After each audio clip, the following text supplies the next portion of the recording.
अस्सलाम वालेकुम। Tutor palace देखने वालों को वेलकम करता हूं।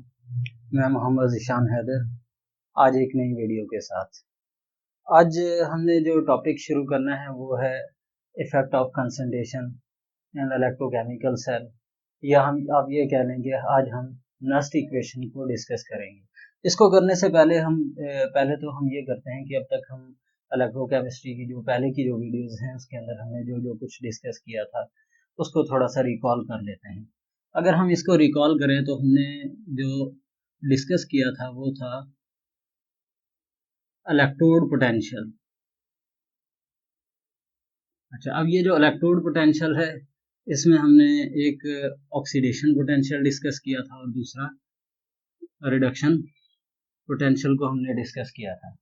ऑक्सीडेशन पोटेंशियल का हमने ये कहा था कि अगर कोई सब्सटेंस ऑक्सीडाइज हो रहा है तो उसके इलेक्ट्रोड और इलेक्ट्रोलाइट के दरमियान जो पोटेंशियल का डिफरेंस होगा वो इलेक्ट्रोड पोटेंशियल होगा, यानी जब ऑक्सीडेशन होगी। और जब रिडक्शन होगी, रिडक्शन के दौरान जो पोटेंशियल होगा वो वो यानी कोई सब्सटेंस अगर रिड्यूस होगा तो उसका इलेक्ट्रोड और इलेक्ट्रोलाइट यानी जो उसके अंदर आयंस हैं उनके दरमियान का जो पोटेंशियल होगा उसको रिडक्शन पोटेंशियल कहेंगे। ये हम पहले डिस्कस कर चुके हैं। अच्छा, अब फिर उसके अलावा हमने ये कहा था कि इलेक्ट्रोकेमिकल सीरीज के अंदर जितनी भी वैल्यूज होती हैं वो सारी की सारी वैल्यूज हम रिडक्शन पोटेंशियल की फॉर्म में लेते हैं। सारी की सारी वैल्यूज हम किस में लेते हैं? रिडक्शन पोटेंशियल की फॉर्म में लेते हैं। और लेकिन ये जो रिडक्शन पोटेंशियल होता है ये हमारे पास होता है स्टैंडर्ड रिडक्शन पोटेंशियल, यानी स्टैंडर्ड रिडक्शन पोटेंशियल की फॉर्म में हम सारी की सारी वैल्यूज को लेते हैं। अच्छा, अब ये जो है इसको आप स्टैंडर्ड रिडक्शन पोटेंशियल की फॉर्म में वैल्यूज को लेने का मतलब ये है कि हमारे पास जितनी भी वैल्यूज होंगी सारी की सारी स्टैंडर्ड रिडक्शन पोटेंशियल की फॉर्म में होंगी।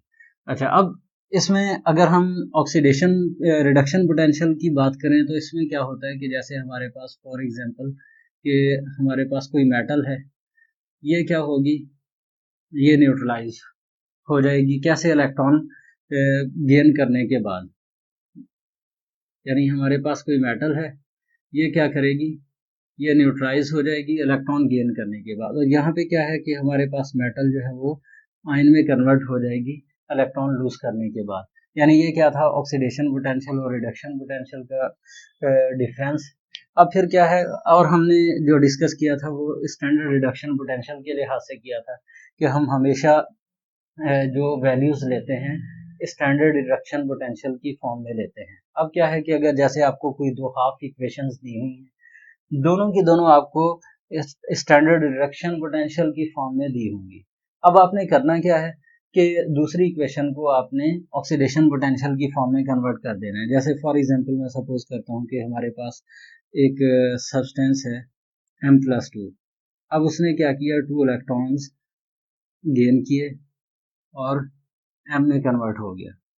फिर आपके पास एक और है जिसमें M+ है और उसने एक इलेक्ट्रॉन जो है वो गेन किया और M में कन्वर्ट हो गया। अब इसमें सपोज कर लेते हैं कि इसकी वैल्यू 0.31 है, वोल्ट है। किसकी?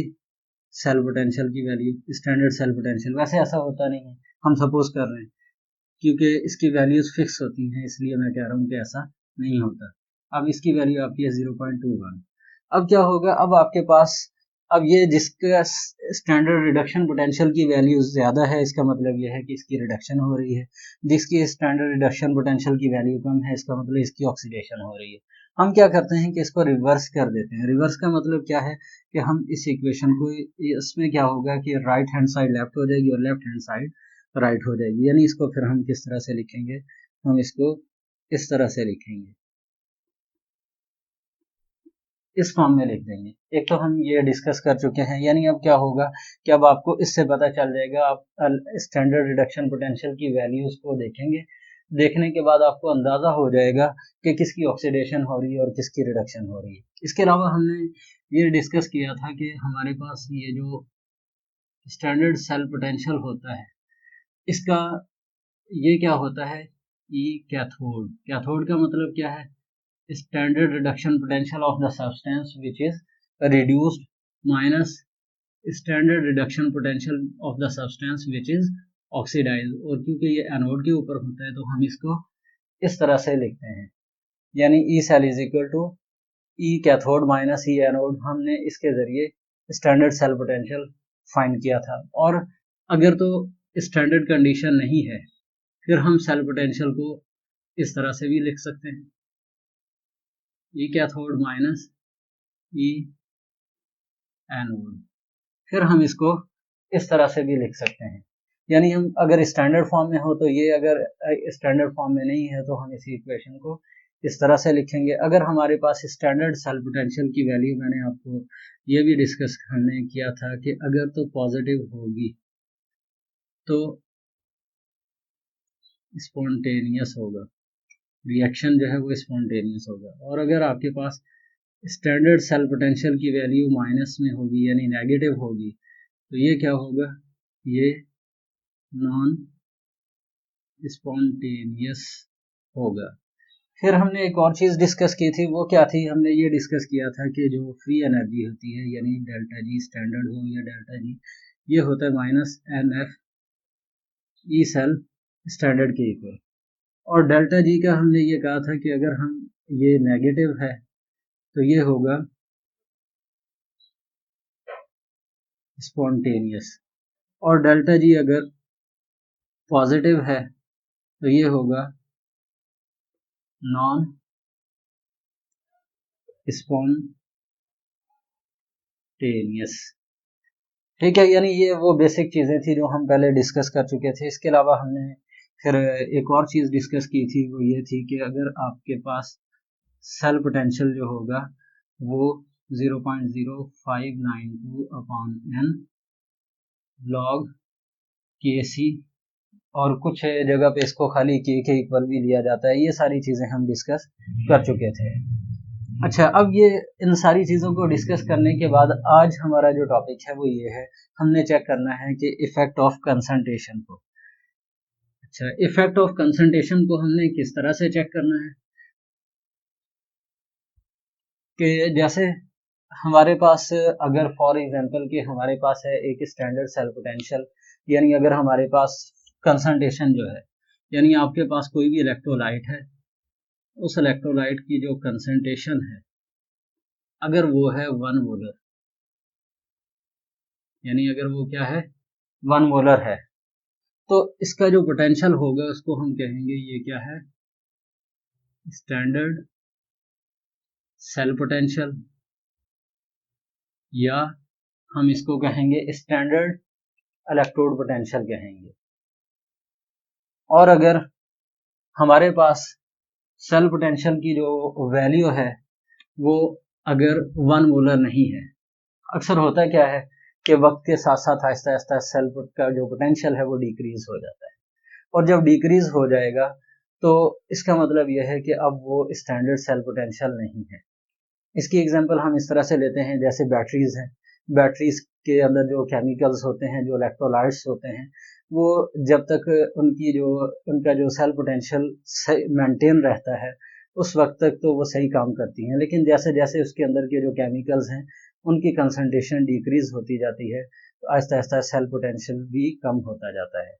यानी जैसे जैसे क्या होगा, कंसंट्रेशन कम होगी, सेल पोटेंशियल भी डिक्रीज होता जाएगा, फिर एक टाइम ऐसा आएगा कि वो बैटरी जो है वो बिल्कुल डेड हो जाएगी। कब होगी, जब उसकी कंसंट्रेशन बिल्कुल खत्म हो चुकी होगी और उसका सेल पोटेंशियल भी जीरो हो चुका होगा। आज हमने ये, अगर हमारे पास इस तरह की जो बैटरीज हैं उनका जो पोटेंशियल है वो वर्क कर रहा है या नहीं कर रहा, या वो उसकी बैटरीज की कंसंट्रेशन उस वक्त क्या है, उसको फाइंड करने के लिए, या इसी टाइप के किसी और हमें सेल पोटेंशियल को फाइंड करने के लिए जिस चीज़ की ज़रूरत पड़ती है वो होती है नस्ट इक्वेशन। आज हम जो है वो नस्ट इक्वेशन को तो ड्राइव नहीं करेंगे, लेकिन इसको डिस्क्राइब ज़रूर करेंगे कि नस्ट इक्वेशन होती क्या है।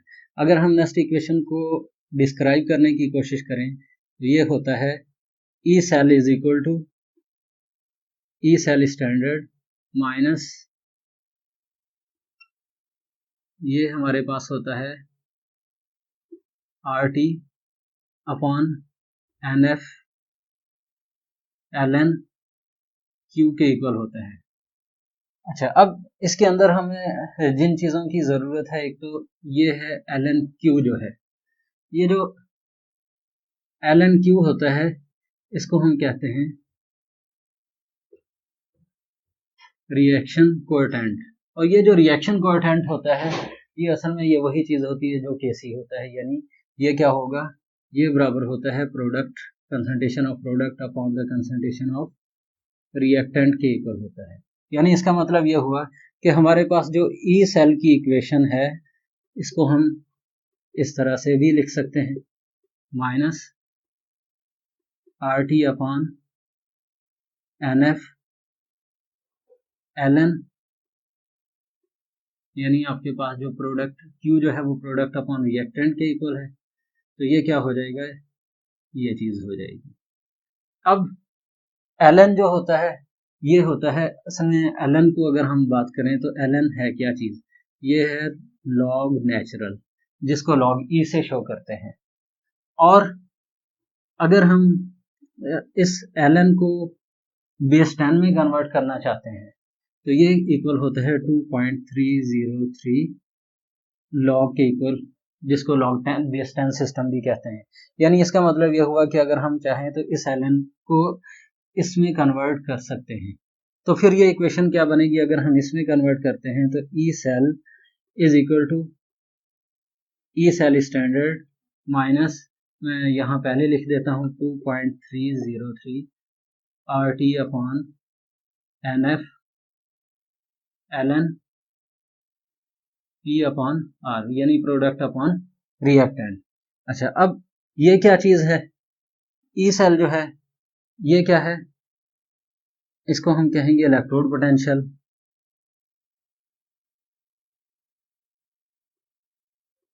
पोटेंशियल एट एनी, अच्छा अब ये जो है इसमें क्या होगा, ई सेल जो होगा electrode potential at 1 molar concentration and 298 kelvin temperature, इसके ऊपर होगा। अच्छा, अब जो है जब ये हो गया, अब एन क्या चीज है, एन है मोल ऑफ इलेक्ट्रॉन्स, और एफ क्या है, ये है फैराडे कांस्टेंट, ये फैराडे है। ये जो फैराडे होता है ये किसके इक्वल होता है, ये फैराडे होता है 96,500 coulomb per mole of electrons के इक्वल होगा। अब बाकी आपके पास क्या बचा, बाकी आपके पास बच रहा है आर और टी। आर क्या चीज है, आर आपके पास है गैस कांस्टेंट, और हम ये जो गैस कांस्टेंट होता है आर, इसको हम जूल में लेते हैं, यानी इसकी वैल्यू क्या होती है 8.314 जूल पर मोल पर केल्विन के इक्वल होती है। अच्छा, अब ये जो टेम्परेचर टी है, टी क्या है, ये टेम्परेचर है। इस टेम्परेचर को हम लेंगे 25 डिग्री सेंटीग्रेड, जो कि अगर हम केल्विन के अंदर लें तो ये बन जाएगा 298 केल्विन के इक्वल हो जाएगा। यानी अब हमें ये सारी चीज़ों का पता चल गया कि इस इक्वेशन के अंदर क्या क्या चीज़ें मौजूद हैं। अच्छा, जब हमें ये पता चल गया, अब हम क्या कर सकते हैं कि इसकी जो फाइनल इक्वेशन है वो कुछ इस तरह से बना सकते हैं। यानी अगर हम इस इक्वेशन को दोबारा से लिखें तो हम ये लिखेंगे कि E cell is equal to E cell standard minus 2.303 multiply by 8.314 multiply by 298 kelvin divide by n and multiply by 96,500 coulomb per mole. आगे क्या आ जाएगा, लॉग प्रोडक्ट अपॉन रिएक्टेंट की कंसंट्रेशन, ये अब आ जाएगा। अब इस इक्वेशन को अगर हम और सिंप्लीफाई करें, यानी जो हमने ज़्यादातर न्यूमेरिकल्स के अंदर यूज़ करनी है, तो हमारी जो इक्वेशन होगी वो कुछ इस तरह से बनेगी। कैसी बनेगी कि अगर हम क्या करते हैं कि ये पूरा हिस्सा जो है ये वाला, इसको अगर मल्टीप्लाई करें तो ये बनेगा 0.0592 upon n log product upon reactant की कंसंट्रेशन। ये बन जाएगी हमारे पास इक्वेशन। हमने करना क्या है, हमने इस इक्वेशन को यूज करना है और इस इक्वेशन को यूज करके हम क्या करेंगे, न्यूमेरिकल प्रॉब्लम्स को सॉल्व करेंगे। यानी आपने करना क्या है, आपके पास ये वाली जो इक्वेशन है, इस इक्वेशन को मैं बॉक्स में बंद कर देता हूँ, जो आपने न्यूमेरिकल प्रॉब्लम्स को सॉल्व करने के लिए करनी है। यानी अब क्या होगा, अब इसके अंदर क्या होगा कि अगर स्टैंडर्ड सेल पोटेंशियल है ये आपको मिलेगा, नहीं मिलेगा तो आप टेबल से भी इसको देख सकते हैं। लेकिन ये जो है ये आपने सेल पोटेंशियल फाइंड करना है। या फॉर एग्जांपल आपको किसी भी कंसंट्रेशन पे 1 मोलर के अलावा किसी भी कंसंट्रेशन पे आपको सेल पोटेंशियल दिया हुआ है और आपको कहा जाए कि स्टैंडर्ड सेल पोटेंशियल फाइंड करें और आपको प्रोडक्ट अपॉन रिएक्टेंट जो है वो आपको उसकी वैल्यूज दे दी हैं, तो फिर भी आप इसको क्या कर सकते हैं, इजीली सॉल्व कर सकते हैं। इसको सॉल्व करने के लिए हम एक काम करते हैं कि एक न्यूमेरिकल प्रॉब्लम को सॉल्व करते हैं, उससे हमें और बेहतर तरीके से समझ आ जाएगा कि हम इसको कैसे यूज करेंगे। हम आज डिस्कस कर रहे हैं effect of concentration with the help of Nernst equation. हमने क्या करना है कि अभी हम एक न्यूमेरिकल सॉल्व करते हैं, what is the potential of copper silver cell. यानी अब आपके पास क्या है, कॉपर सिल्वर सेल है। यानी अगर आपके पास एक गैल्वेनिक सेल मौजूद है जिसमें दो हाफ रिएक्शंस हैं, तो वो है एक में कॉपर है और एक में सिल्वर है। इफ सिल्वर की कंसंट्रेशन आपको ये दी हुई है, कॉपर की कंसंट्रेशन ये दी है, the standard cell potential of the cell जो है वो 0.46 वोल्ट है और सेल रिएक्शन आपको ये इक्वेशन दी हुई है और आपने क्या करना है, नस्ट इक्वेशन को यूज करना है। नस्ट इक्वेशन का फार्मूला क्या है, ई सेल एड, ई सेल किसके लिए होता है कि जो किसी भी कंसंट्रेशन पे हो, और ई सेल स्टैंडर्ड यानी जो सिर्फ और सिर्फ किस कंसंट्रेशन पे होगा, माइनस यानी 1 मोलर कंसंट्रेशन पे upon N log product upon reactant की कंसंट्रेशन ये है। अब हम इस इक्वेशन को अगर देखें तो इसे आपने एक बात तो याद रखनी है कि जो प्योर सॉलिड्स और प्योर लिक्विड्स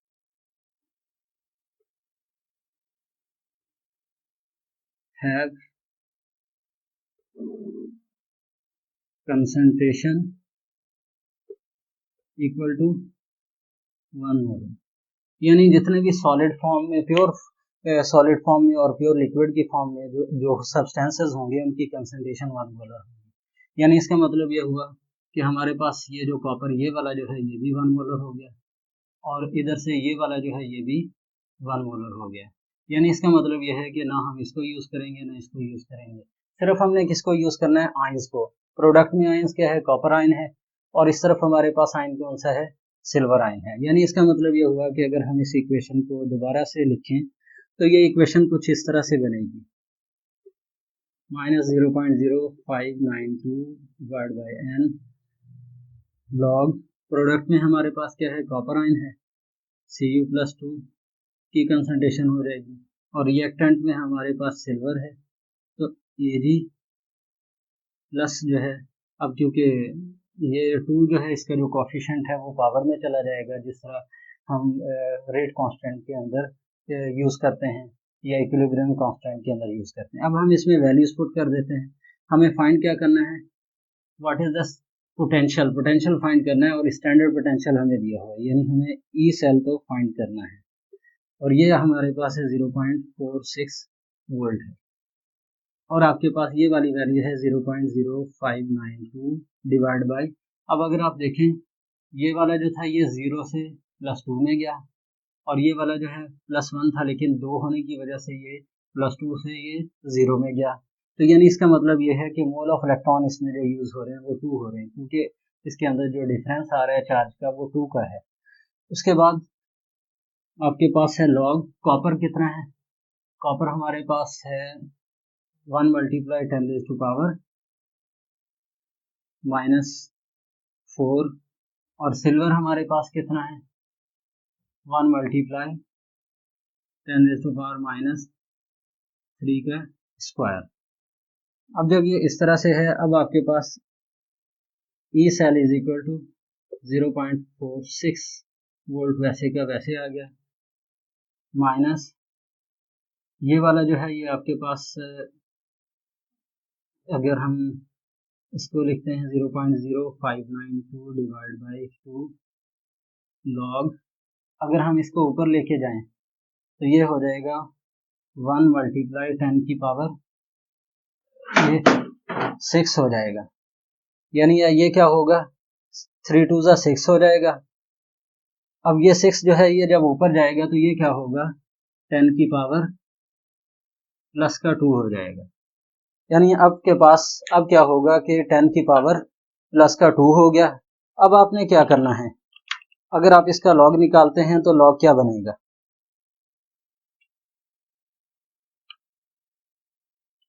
इसका लॉग आपने निकालना है, इसका लॉग क्या बनेगा वो आपने अब देखना है।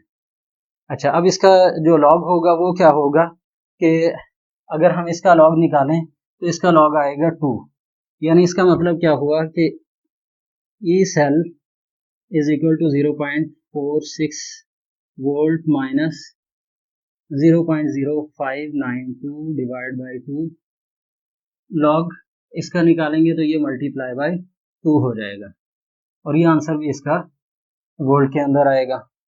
अब हम क्या करते हैं कि इसको सॉल्व करते हैं।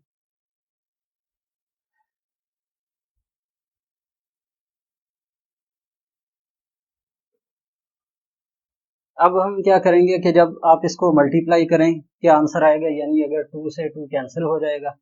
अब आपके पास ई सेल का जो आंसर आ रहा है वो क्या होगा, ई सेल का हमारे पास आंसर होगा 0.46 वोल्ट माइनस 0.0592 वोल्ट।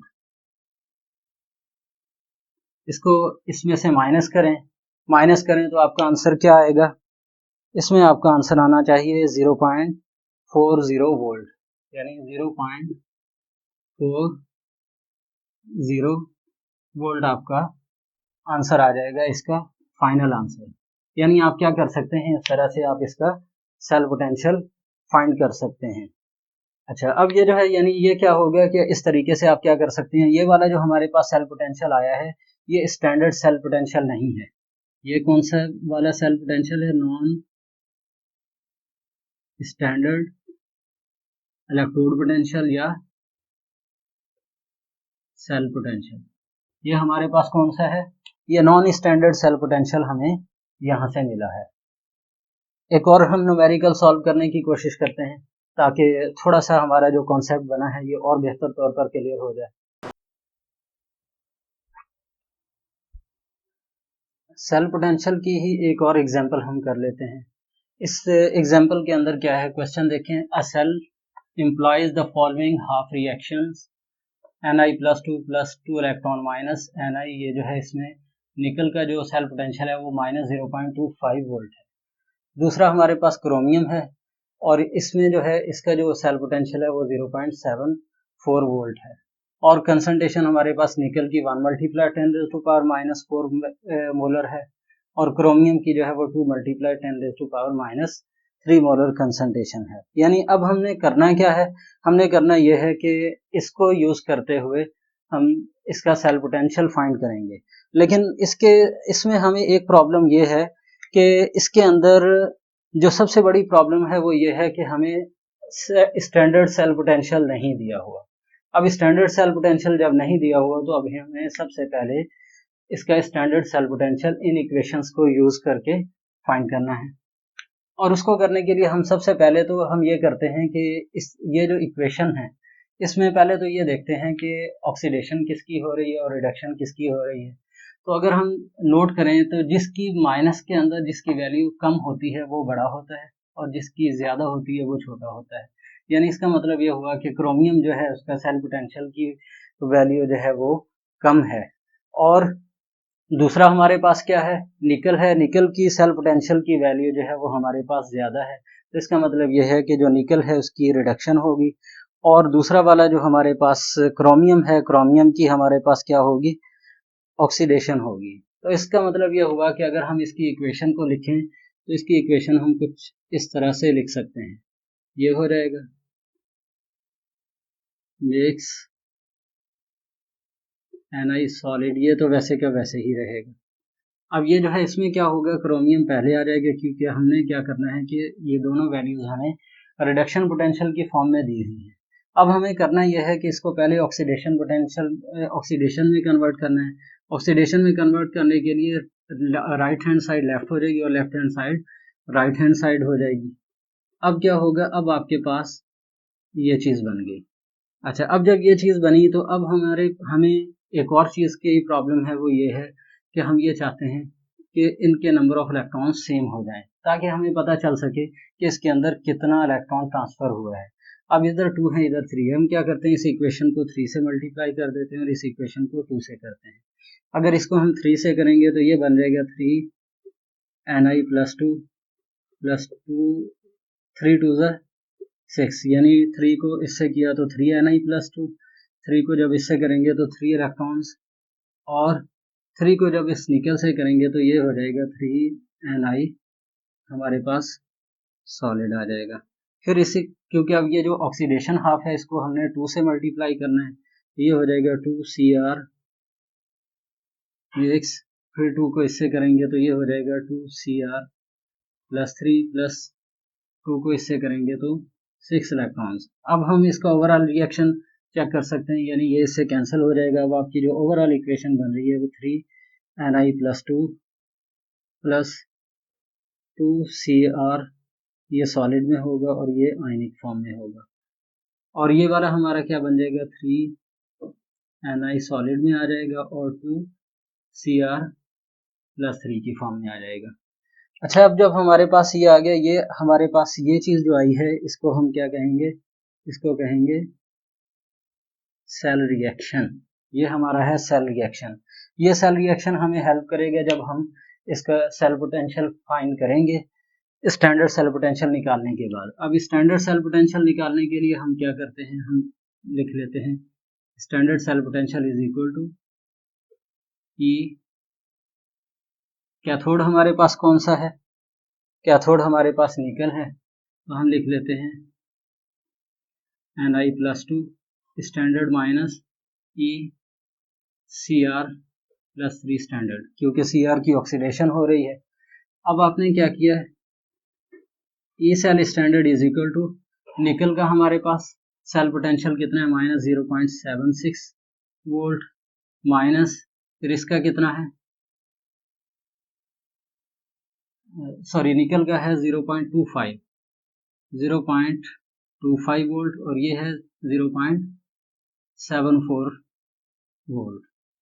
अब हमारे पास ई सेल स्टैंडर्ड जो होगा वो minus 0.25 volt, minus minus plus हो जाएगा, और ये है 0.74 वोल्ट। अब स्टैंडर्ड ई सेल हमारे पास क्या आ रहा है, 4 में से ये यहाँ से कैरी करेंगे, 14 में से 5 माइनस होगा तो क्या बनेगा,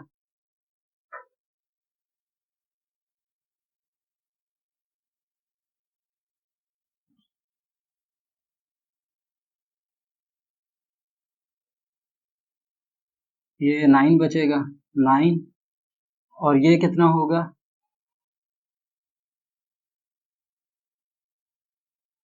4, यानी 0.49 वोल्ट आपके पास क्या आ जाएगा, स्टैंडर्ड सेल पोटेंशियल आ जाएगा। अच्छा, ये 0.49 वोल्ट जो है ये स्टैंडर्ड सेल पोटेंशियल क्योंकि हमारे पास अब ये प्लस का हो गया था, प्लस की वजह से आपके पास स्टैंडर्ड सेल पोटेंशियल 0.49 वोल्ट आ गया। जब आपके पास ये आ गया, आपके पास ये इक्वेशन भी मौजूद है, अब आप क्या कर सकते हैं कि आप इसको यूज करते हुए स्टैंडर्ड सेल पोटेंशियल और को यूज करते हुए आप cell potential at any concentration find कर सकते हैं। यानी अब आपने क्या किया, आपने लिखा E cell is equal to E cell standard minus 0.592 upon N log अब इस इक्वेशन के अंदर ये निकल जो है ये इसकी कंसंट्रेशन तो 1 मोलर है और क्रोमियम की कंसंट्रेशन भी 1 मोलर है। अब ये प्रोडक्ट है और ये रिएक्टेंट है। प्रोडक्ट हमारा क्या है, Cr+3 का स्क्वायर हो जाएगा क्योंकि इसके आगे कोफिशिएंट में 2 लगा हुआ है, और Ni जो है इसका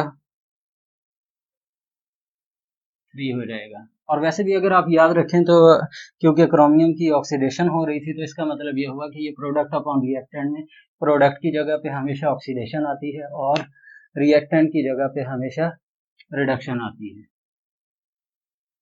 ये आपके पास आ गया। अब आपने क्या किया, आप फाइंड कर रहे हैं E cell is equal to 0.49 minus 0.592 upon electron कितने का चेंज आ रहा था, 6 का आ रहा था तो 6 इलेक्ट्रॉन्स आ जाएंगे। लॉग क्रोमियम की कंसंट्रेशन हमारे पास क्या थी, 2 मल्टीप्लाई 10⁻³ का स्क्वायर हो जाएगा। और हमारे पास जो निकल था, निकल की कंसंट्रेशन हमारे पास कितनी थी, इसकी कंसंट्रेशन हमारे पास थी 1 मल्टीप्लाई 10⁻⁴। इसका क्या था, इसकी पावर हमारे पास 3 थी। अब क्या होगा कि जब आप इस चीज को इस तरह से लेंगे, अब आपने क्या किया, इसको मजीद आगे सॉल्व करने की कोशिश करते हैं कि हमारे पास E cell is equal to 0.49 minus 0.592 divide by 6 log. अब ये आपके पास क्या होगा, इसका स्क्वायर लेंगे तो 4 मल्टीप्लाई 10⁻⁻6 हो जाएगा, और नीचे वाला जो है 1 मल्टीप्लाई 10⁻⁻12। अब जब ये ऊपर जाएगा तो ये वाली जो इक्वेशन है आपकी ये बन जाएगी E cell is equal to 0.49 minus 0.592 divide by 6 log 4 multiply ये 10⁻12 जब ऊपर जाएगा तो -6 + 12 ये हो जाएगा। तो यानी अब आपके पास जो आंसर बचेगा वो क्या होगा, 10⁻6 होगा। यानी E cell is equal to 0.49 minus 0.592 divide by 6 log 4 multiply 10⁻6। अगर हम इसका लॉग लेते हैं, निकालते हैं, ये जो कंसंट्रेशन हमारे पास आई है तो ये बनेगा 0.592 डिवाइड बाई 6 इंटू ये जो है ये 10⁻6 का जो है वो तो 6 ही आएगा, 6.64 अप्रॉक्सीमेटली। इसको अगर आप कैलकुलेटर से करेंगे तो ये आंसर इसका आएगा।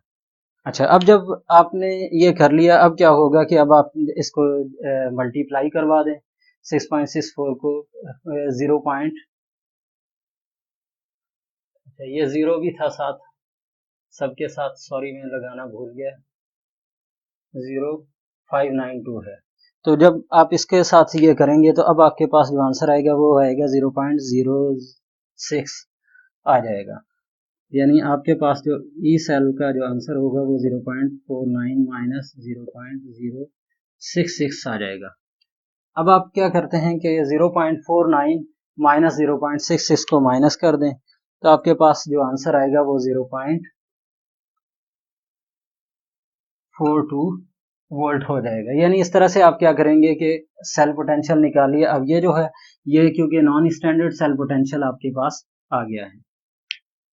उम्मीद है कि आपको ये तकरीबन सेल पोटेंशियल निकालना सही से समझ आ गया होगा, क्योंकि हमने इसमें हाफ सेल्स के जरिए भी कर लिया और डायरेक्ट वैल्यूज दी हुई थी स्टैंडर्ड सेल पोटेंशियल की, उससे भी कर लिया।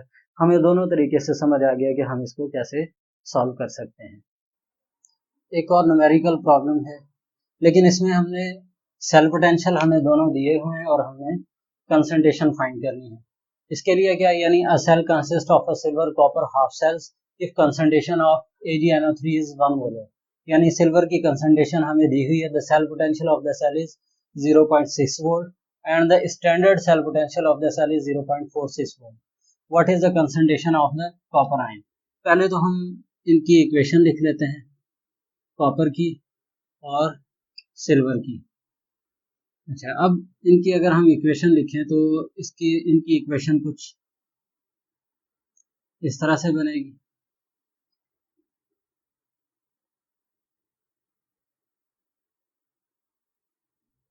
अच्छा, अब इस इक्वेशन को ध्यान में रखते हुए अब हमारे पास है E cell is equal to E cell standard minus 0.0592 divide by N log.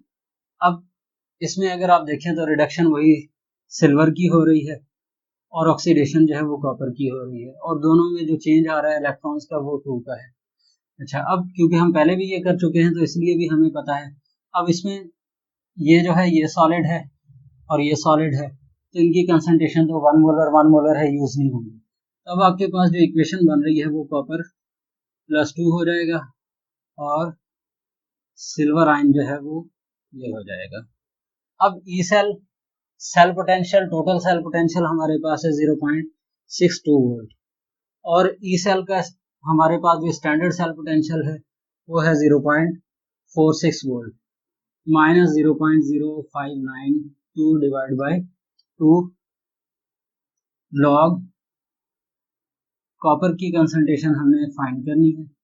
ये तो वैसे का वैसे, अब इसकी 1 है, 1 का स्क्वायर लेंगे तो वही 1 रहेगा। यानी अब आपने क्या करना है कि 0.62 वोल्ट में से माइनस कर दें 0.46 वोल्ट इज इक्वल टू आपके पास आ गया minus 0.0592 divide by 2 log copper +2, क्योंकि ये जो है ये तो 1 हो गया। अच्छा, अब जब आपने इसमें से इसको माइनस करेंगे तो 12 में से 6 माइनस होगा तो 6 बचेगा, ये 6 आ गया, 5 में से 4 बचेगा तो 1, यानी 0.16 वोल्ट आपके पास is equal to minus 0.0592 upon 2 log Cu+2, ये आपके पास आ गया। अब आपने करना क्या है कि इस 2 को इधर मल्टीप्लाई कर दें, यानी ये हो जाएगा 2 मल्टीप्लाई 0.16 डिवाइड बाई 0.0592 माइनस का हो जाएगा is equal to log copper +2 की कंसंट्रेशन आपने फाइंड करनी है। अच्छा, जब आप इसको 2 को आप कैलकुलेटर लेके मल्टीप्लाई करें, देखें इसका क्या आंसर आता है। इसको जब आप करेंगे तो इसका आपका जो आंसर आना चाहिए वो होगा 5.4 हो जाएगा।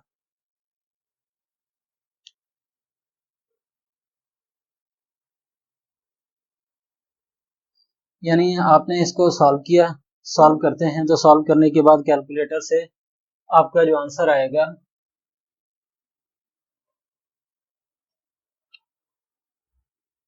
वो आ जाएगा 5.4 is equal to log Cu+2 की कंसंट्रेशन आ जाएगा। अब अगर लॉग को उधर शिफ्ट कर देते हैं तो ये एंटी लॉग बन जाएगा, यानी ये क्या हो जाएगा लॉग इनवर्स माइनस 5.4। अब आपने कॉपर +2 को जब इसको सॉल्व करेंगे, यानी आपने 5.4 का लॉग इनवर्स लेना है। जब आप इसका लॉग इनवर्स लेंगे तो इसका आंसर आएगा 4 मल्टीप्लाई 10⁻6 माइनस 6 मोलर, यानी ये क्या हो जाएगा 4 मल्टीप्लाई 10⁻6 मोलर इसकी कंसंट्रेशन आ जाएगी कॉपर की। यानी आप क्या करेंगे कि आप इस तरीके से, अगर आपने कंसंट्रेशन फाइंड करनी हो तो आप इस तरीके से फाइंड कर सकते हैं। यानी आपने क्या किया, उस पूरे को यानी आपके पास ये था E cell is equal to E cell standard minus 0.0592 divide by N log copper +2 upon Kg plus की पावर 1, वो तो 0 के इक्वल था। यानी आपने क्या किया, क्या है ई सेल ये इधर आया तो minus E cell standard is equal to, अब आपके पास बच गया था minus 0.0592 divide by N log copper plus 2, ये तो 1 के इक्वल हो गया था। अब आपने क्या किया, इसको इधर शिफ्ट किया तो ये हो गया N multiply E cell minus E cell standard divide by 0.0592 is equal to log copper plus 2। अब इसको इधर ले आए तो ये हो जाएगा आपका लॉग इनवर्स यानी anti log N E cell minus E cell standard upon 0.0592 is equal to copper plus 2 की कंसंट्रेशन। यानी आप इस तरीके से इसको, मैं आपको एक डायरेक्ट फार्मूला बता दिया कि इसमें से आप कैसे निकाल सकते हैं। अगर आप चाहें तो वैल्यूज के जरिए डायरेक्ट भी इसकी कंसंट्रेशन निकाल सकते हैं। और ये जो है ये आपको एक कंप्लीट किस तरीके से आप डिफरेंट इफेक्ट ऑफ कंसंट्रेशन को सेल पोटेंशियल के ऊपर तो देख सकते हैं। यानी अगर हमें अगर 1 मोलर कंसंट्रेशन फिक्स दी हुई हो तो वो तो स्टैंडर्ड सेल पोटेंशियल है, वो उसके लिए तो हमें ज़रूरत नहीं पड़ती नस्ट इक्वेशन की। नस्ट इक्वेशन की ज़रूरत कब पड़ती है, जब कंसंट्रेशन आपकी स्टैंडर्ड नहीं हो बल्कि वो डिक्रीज या इंक्रीज हो सकती हो, तो उस सूरत में आप नस्ट इक्वेशन को यूज़ करते हैं। Thank you so much. उम्मीद है कि आपको ये सही से समझ आया होगा, और अगर आपको अच्छे से समझ आया तो आप कमेंट में मेंशन करें कि आपको बहुत अच्छा समझ आया, और अगर कोई प्रॉब्लम है तो वो भी आप कमेंट में पूछ सकते हैं। Thank you so much.